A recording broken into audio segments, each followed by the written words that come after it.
በዚህ አይነትማ አስማምተህ ትሸጠኛለህ። ለምን አታነሺውም? ተው እባክህ፣ ተሳስተው እየደወሉ ነው። ታዲያ አንስተሽ ተሳስተዋል አትያቸው? በቃ መልሰው ከደወሉ እንደዛ አላችኋለሁ። እስቲ ቆይ አምጪው እስቲ።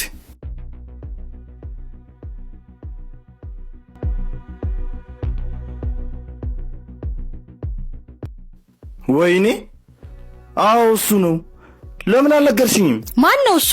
ሰውነት ስራ ያገኘልኝ። ቆይ ለምንድን ነው ትናንትና ስለሱ መጥፎ ነገር ስታወሪ የነበረው? አውቃለሽ ብዬ ስጠይቅሽ ሰው መጣ፣ ከዛ ሳትነግሪኝ ተደባብሶ አለፈ። አሁንም ምንም የምመልስልህ ነገር የለም። እንዴት አትመልሽልኝም? እንደዛ ሴጣን ነው ዲያብሎስ ነው ስትይ የነበረው። ቆይ ለምንድን ነው ግራ ተጋብተሽ ግራ የምታጋቢኝ? እኔ የማወራውን ነገር መስማት አቆምክ እንዴ? በቃ ከሱ ጋር ያለህን ስራ አቁም ብዬሃለሁ።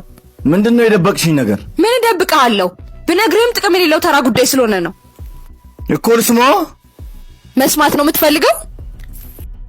ይሄ ስራ አገኘልኝ፣ መልካምነቱ ከአይምሮዬ በላይ ነው፣ መልአክ ነው ምናምን እያልክ የምታቆላምጠው ሰውዬ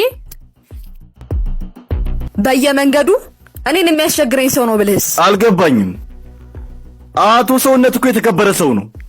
ምናልባት ባለትዳር መሆንሽን ስላላወቀ ይሆናል። ይሄ ከሱ ጋር አትስራ የሚያስብል ነገር ነው እንዴ? አቤት ጥብቅና እየቆምክለት ነው።